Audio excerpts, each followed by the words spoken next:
Baik, hari ini kita masih tetap ada di mata kuliah evaluasi pengajaran Penjas, dan yang kita bahas masih tetap pada kriteria alat ukur. Kalau waktu lalu kita sudah membahas tentang validitas dan reliabilitas, hari ini kita akan membahas tentang objektivitas. Jadi sebagaimana kita ketahui bahwa menjadi seorang guru yang baik, terutama ketika dalam hal menilai proses pembelajaran dia, maka seorang guru itu harus dapat memilih alat ukur yang baik. Ya. Jadi dalam hal menilai, dia harus juga mengetahui alat ukur atau melakukan dengan menggunakan alat ukur yang baik, ya. Dan alat ukur yang baik itu tentu saja akan menghasilkan berbagai keputusan penilaian, keputusan pendidikan yang tepat, yang akurat, ya, yang baik dan juga yang bijaksana terhadap semua atau seluruh siswa. Ya, jadi kita menghindari jangan sampai ada anggapan tentang diskriminasi, pilih kasih dan segala macam dari guru terhadap siswa ketika melakukan proses pembelajaran. Ya. Dan sebagai sebuah kriteria alat ukur yang baik, ya, seperti yang kemarin sudah dijelaskan bahwa sebuah alat ukur yang baik itu wajib memiliki beberapa kriteria. Ya, misalnya kemarin sudah validitas, ya.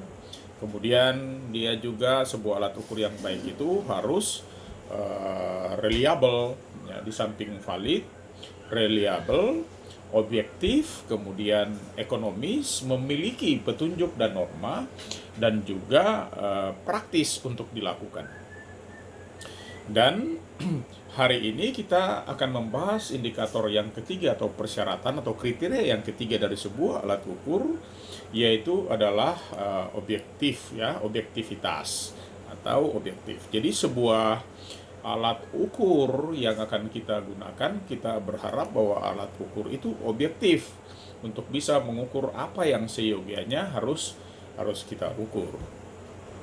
Nah, terkait dengan objektivitas itu, maka kita harus tahu dulu apa sebenarnya objektif itu atau objektivitas itu.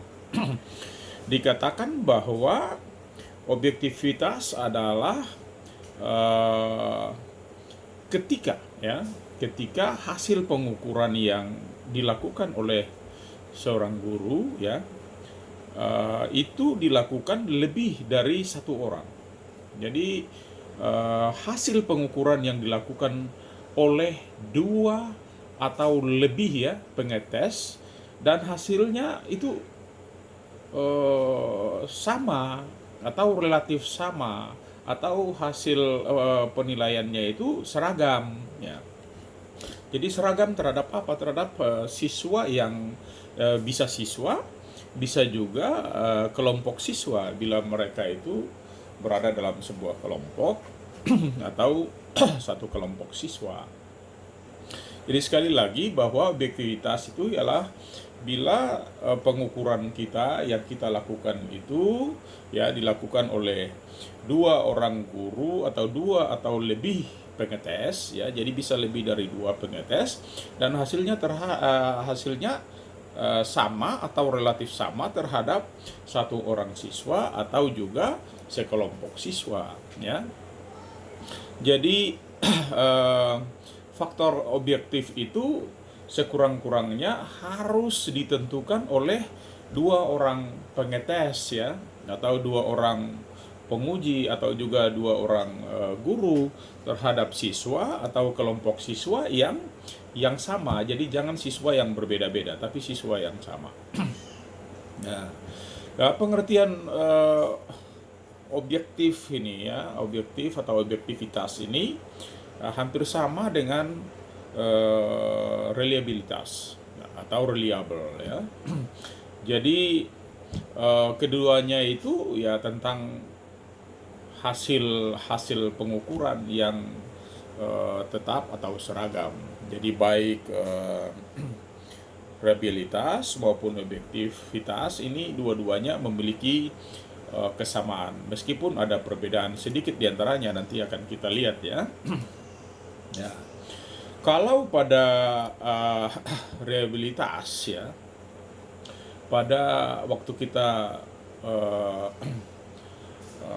melihat dari sisi reliabilitasnya itu menunjukkan hanya ada satu penguji atau satu pengetes, entah itu pengetes atau penguji itu guru atau bukan, yaitu melakukan atau mengadakan pengukuran ulang terhadap kelompok siswa yang sama ya. Lalu kemudian dari kedua hasil atau lebih itu dikorelasikan atau dibandingkan ya. Jadi itu untuk menunjukkan sebuah reliabilitas dari alat ukur. Jadi ada satu penguji atau pengetes itu melakukan pengukuran ulang ya, terhadap kelompok siswa yang juga sama. Jadi ada test retest itu misalnya ya, dia melakukan pengukuran terhadap kelompok ini, kelompok yang sama, kemudian nanti juga dia melakukan pengetesan ulang pada waktu yang berikutnya tetapi terhadap kelompok yang sama.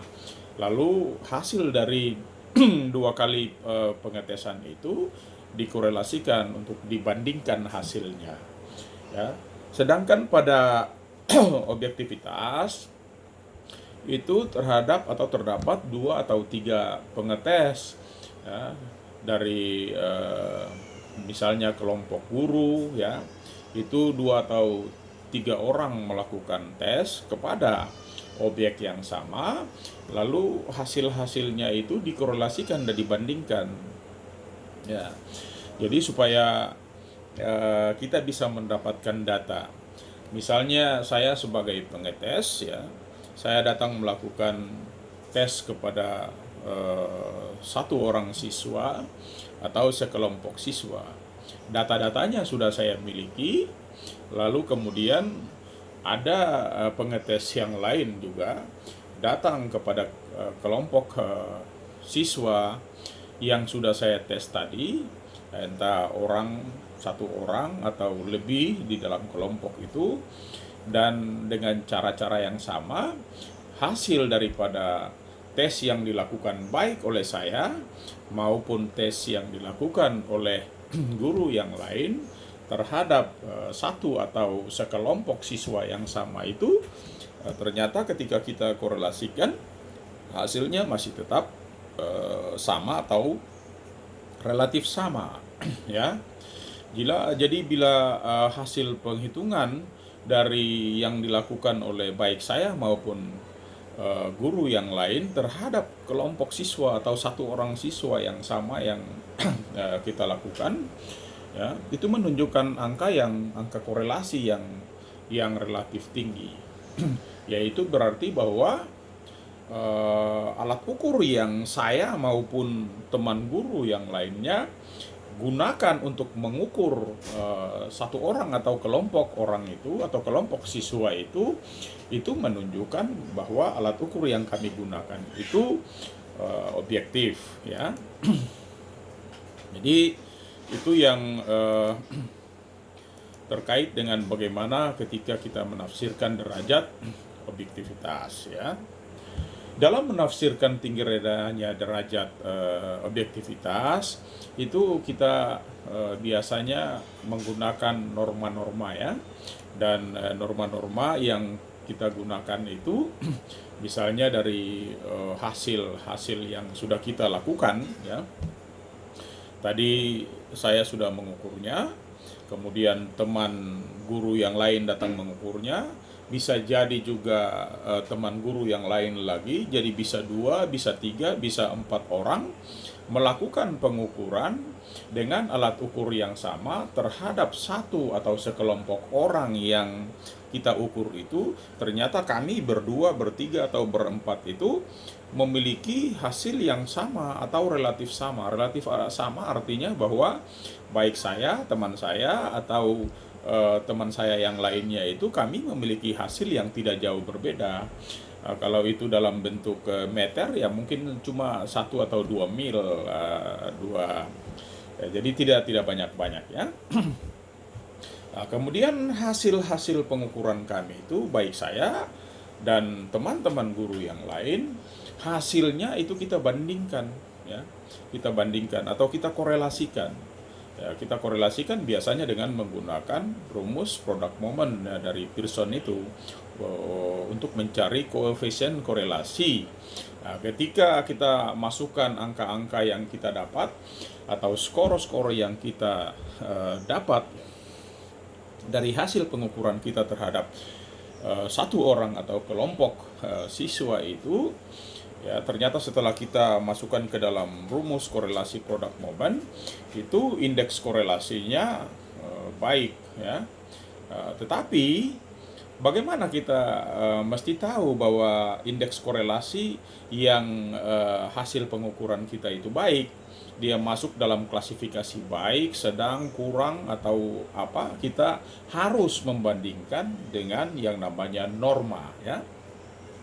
Maka norma yang kita gunakan di sini ada dari Kirkendall itu 0,95 sampai 100 itu kita katakan istimewa ya. Tapi kalau 0,85 sampai 0,94 itu kita katakan bahwa objektivitasnya tinggi ya. Sedangkan 0,70 sampai 0,84 itu cukup ya. Dan dari 0 sampai 0,69 itu adalah kurang. Hasil perhitungan kita baik oleh kelompok guru yang pertama atau kelompok guru yang kedua terhadap satu atau sekelompok siswa itu, setelah kita masukkan ke dalam rumus dan ternyata korelasinya itu, hasil daripada indeks korelasinya itu kita lihat ya, kita konsultasikan dengan derajat objektivitas untuk menafsirkan apakah termasuk dalam klasifikasi apa. Dan kalau misalnya saja kita mendapatkan hasil perhitungan ternyata 0,80, maka otomatis kita akan melihat pada derajat objektivitasnya. Oh, 0,80 itu berada di mana? Berarti kita berada di antara range 0,70 sampai 0,84. Artinya bahwa 0,80 itu berada di antara 0,70 sampai 0,84. Dengan demikian kita bisa mengatakan bahwa derajat objektivitas dari alat ukur yang kita gunakan itu cukup ya, cukup. Jadi cukup baik ya. Meskipun tidak tinggi atau istimewa, karena istimewa itu dari 95 sampai 1 ya, 1.00 itu kalau alat ukur kita itu dinyatakan baik ya. Selanjutnya kita supaya jangan sampai bingung atau beberapa di antara kita mungkin masih bertanya-tanya ya, kira-kira terus bagaimana perbedaannya dengan atau persamaannya dengan antara objektivitas dan reliabilitas atau objektivitas dengan keterandalan tadi itu ya. Kita lihat kesamaannya. Kesamaannya itu bahwa baik objektivitas maupun reliabilitas itu keduanya membahas tentang hasil pengukuran yang tetap atau seragam ya. Kemudian yang kedua, pengukuran dilakukan itu terhadap satu orang siswa atau sekelompok siswa ya. Itu kesamaannya. Kemudian juga alat tes atau alat ukur yang kita gunakan itu sama, ya. Jadi jangan alat ukur yang berbeda, ya. Kalau kita lihat dari sisi perbedaannya, yaitu pada objektivitas, ya.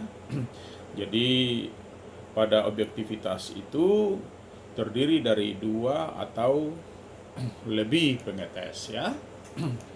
Jadi kalau dari objektivitasnya itu ada dua pengetes atau dua guru yang melakukan tes atau bisa juga lebih, ya. Tetapi kalau itu terhadap objek yang sama, artinya siswa yang sama atau kelompok siswa yang sama.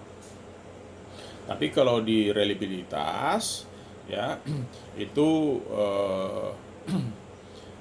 saya sebagai seorang guru melakukan pengetesan atau pengukuran itu pada saya datang, ya, melakukan pengukuran, kemudian juga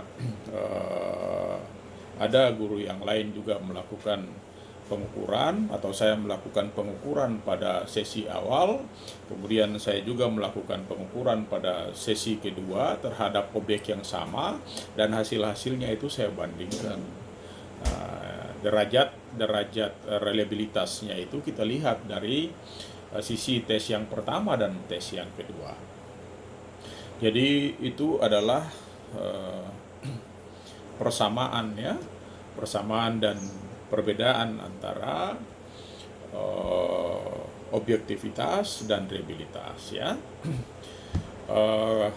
Dengan demikian kita sudah berada di akhir daripada pembahasan kita, dan ada tugas untuk Anda adalah silakan diskusikan dengan teman-teman Anda, ya, apa yang Anda putuskan kira-kira bila ada satu tes akan digunakan, tetapi tes tersebut tidak menunjukkan objektivitasnya, ya. Silakan berunding dan berikan alasannya, ya. Jadi sekali lagi silakan Anda berdiskusi, ya, apa yang harus Anda lakukan ketika alat tes yang Anda gunakan itu, tetapi alat ukur itu tidak menunjukkan objektivitasnya. Nah, kira-kira Anda apa yang harus Anda lakukan sebagai seorang guru? Selamat bekerja, selamat belajar, dan semoga sukses, ya. Terima kasih dan sampai jumpa.